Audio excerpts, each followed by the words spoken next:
Hello, and welcome to another attempt at me recording stuff for the internet that I call station identification, where I talk about things that I put out there into the void. And like everything I talk about, I can't just jump in. And so here I've got an idea about the AFI 100 movie lists. And so I've got to start somewhere else. I just have to.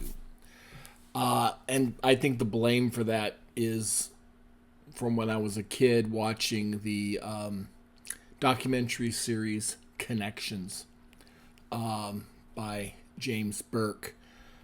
He'd start with one thing and then end up somewhere else. And it was a series of connections. And in what passes for my brain, it's talk about something and then shift over to something else. In this show, my favorite episode was started with the stirrup. You ride a horse, you put your foot in the stirrup. That the Normans in Europe back in, Middle Ages, they had stirrups, and that gave them an advantage in warfare. And that this would eventually lead to telecommunications of all things. A thing you put your foot in would lead to instantaneous communications around the world. Yeah, that kind of thing. I won't be that way. Oh, no, that won't happen on this, but it's just where this comes from. So, on my road to talking about the AFI, back in the early days of Hollywood, they came up with the idea of the Academy of Motion Pictures, Arts and Sciences, as they said. And they did this, was done really to deal with labor disputes. It was all of the guilds who would get together. And it was also done to work on the image of Hollywood. And the Academy was created to be kind of this club of leaders. They could work on problems. And later, the awards of merit became part of this. But it would be a little bit. These awards that they eventually gave out, we now know them as the Oscars. Though obviously they weren't called that at the beginning. The rumor is that, somebody said it looked like her uncle Oscar, and the name stuck. Whether that's real or not, it's always a good story. Now Hollywood, of course, is show business, and show business is like no business at all. But the Myers, who were part of MGM, they're one of the M's in MGM, knew selling and convincing people cinema. We don't make motion pictures, we make cinema. And cinema is amazing. It's an art, and it's a science. And, isn't this great that we do these things?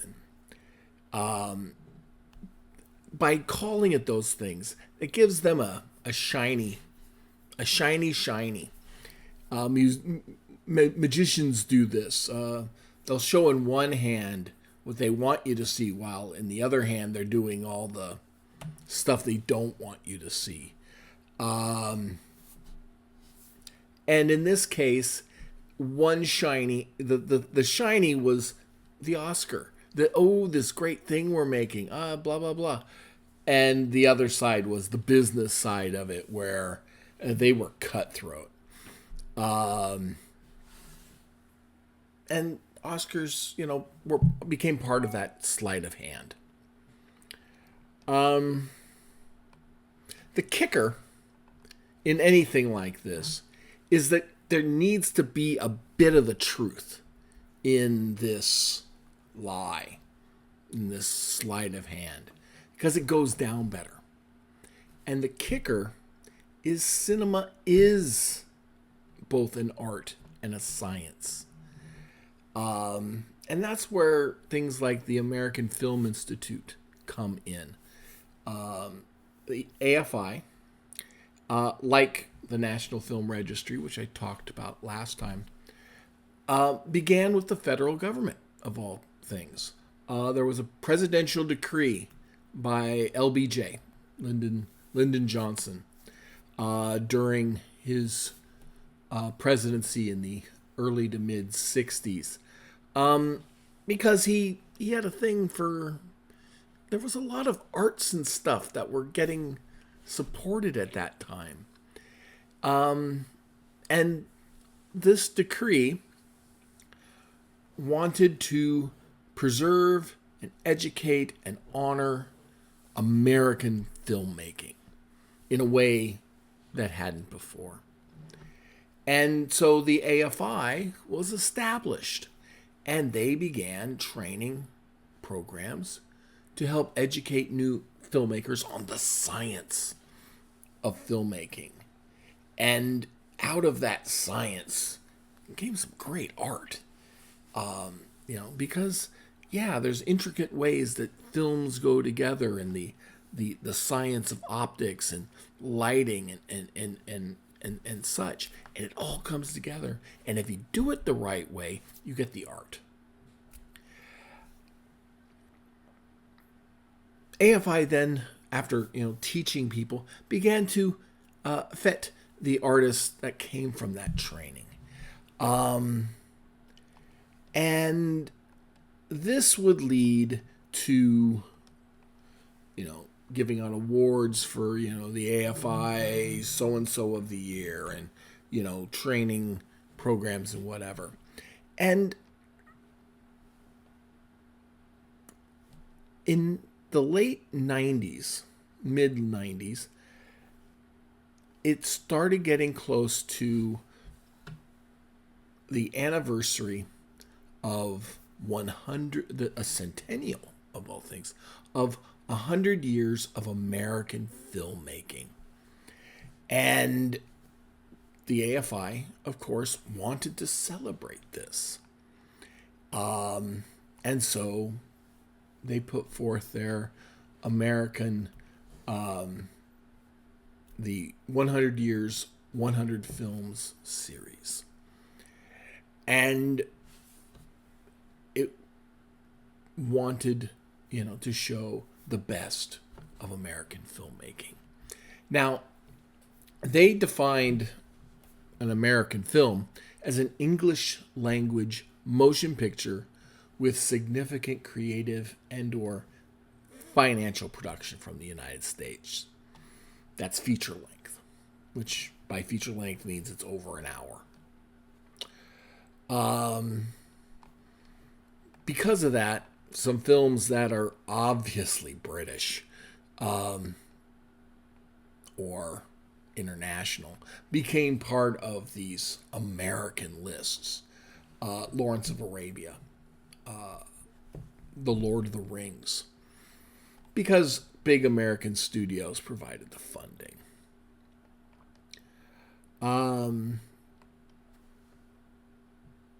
The AFI sent out to cinema leaders, directors, actors, writers, professionals of all bents, critics, historians. They sent out a list of 400 films and said, we're going to win this down to 100. And this would be the AFI 100 Years, 100 Films list. And the first list came out in 1998 to, great effect. 10 years later, they decided, let's take a mulligan on that first list. And in 2007, they put a new list out. And there's been, things here and there over the years, but that's the end of that little thing. We're now nearly 20 years since that second Mulligan list. And I think it's time to look at those lists again and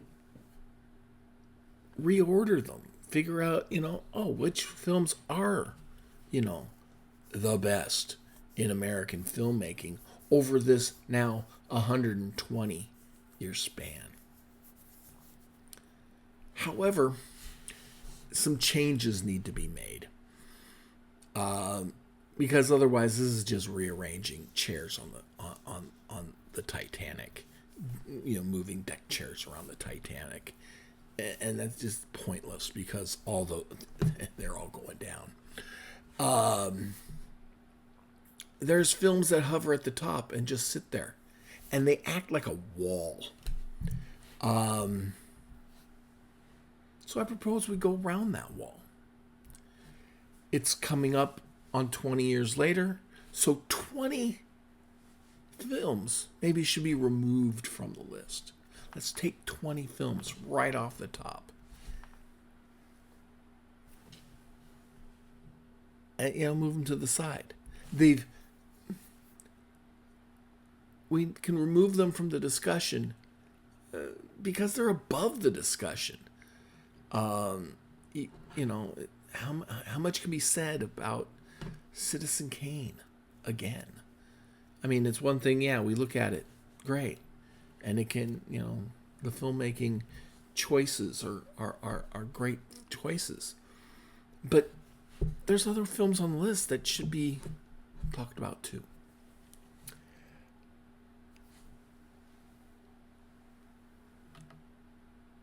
Now, and for anybody who says, by taking him out of this, what about them? It's like setting them aside still does that purpose, because we're going to have to talk about why they're being set aside. So we set them aside and they have that moment. But now let's turn to the 100, to this new 100.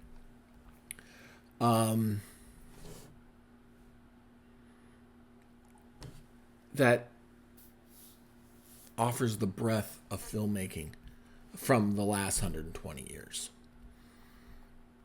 The rules, however, will remain the same. That they're American films done in this period of time, and whatever other rules that were used will be used.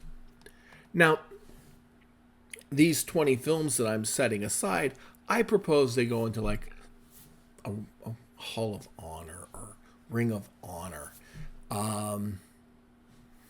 And to get those, figure out what 20 films, I mean, you can't just take the top 20 of the first list, and you can't just take the top 20 of the last list, because, there's got to be a little something in there. Not to say that most of those top 20 should be exported out, but we need to talk about it first.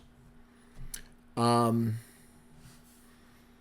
if you look at the two lists, there are films from the first list that were in the top 20 that remained in the top 20. Now, they might have moved up, they might have moved down, might have stayed the same. But if you take the ones that are shared, that gives us 14 films to move right off, which that's a good number. Go with that. And then to this, I'll add 5 films that were ranked below the top 20 in the first list, but moved into the top 20 in the second list. Because it shows that, these, good enough to be in the list the first time, and 10 years later we're like, not only should they have been in the list, they should have been in the top 20. So that recognizes those. There's about 5 films that meet that requirement. So that gives us 19 films. The 20th film I will choose was a title that wasn't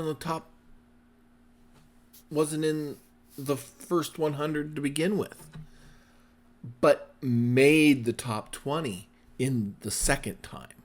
So it was so good. It's such an amazing that we had to put it in the top 20. That to me means something. So it goes in there. Now, the top 20 films that would get put off to the side are, of course, Citizen Kane. Citizen Kane was the number one film on the AFI list both times. It's always going to be considered one of the finest movies ever made. And it's a standout. But it can go and be that to the side. It's the only one that didn't change. Now, the rest are The Godfather, Casablanca, Raging Bull, Singing in the Rain, Gone with the Wind, Lawrence of Arabia, Schindler's List, Vertigo, The Wizard of Oz, City Lights, The Searchers, Star Wars, Psycho, 2001: A Space Odyssey, Sunset Boulevard, The Graduate, and this is the one. This next one is the one that came in late. The General. It was missed the first list, but came into the top 20 on the second list. And then the last two are On the Waterfront and It's a Wonderful Life. So we have those films. And these 20 films can be argued as some of the finest American filmmaking of the 20th century. So putting them on their own pedestal, we got to talk about them, but we're also giving a chance for other works to shine and get the recognition that they should receive. Because, we spend so much time talking about things like Citizen Kane and The Godfather and Singing in the Rain. We don't talk about the others. We should talk about the others. Now, you take those out, and that gives 104 titles from the previous AFI list. And those become fair game for this 120-year list. And we should put them all up for a vote, as well as any new title that has come out in the intervening years. I put this out there. I'm going to put the requisite hashtags or whatever on this. Will the AFI take this as advice? Who knows? I'll send them an email suggesting it. And in the end, this is for getting people to engage with American filmmaking, which is what these lists do. Like the American Film Registry list. And it's given me, the impetus. I want to try to watch as many of the films on the list as possible as a unit. I haven't watched some of them in a very long time. I have most of the AFI list. And for my own collecting habit, I have a goal of obtaining the remainder of them this upcoming year. And so I hope this is give you an opportunity to watch these films too. But this was just an idea. It's a little kernel in my head about the AFI that they did good. It's time to move and little bit more. All right. With that, have a great day. Happy New Year. This is coming out at the start of January 2026. And as always, I'm John, and this has been Station Identification.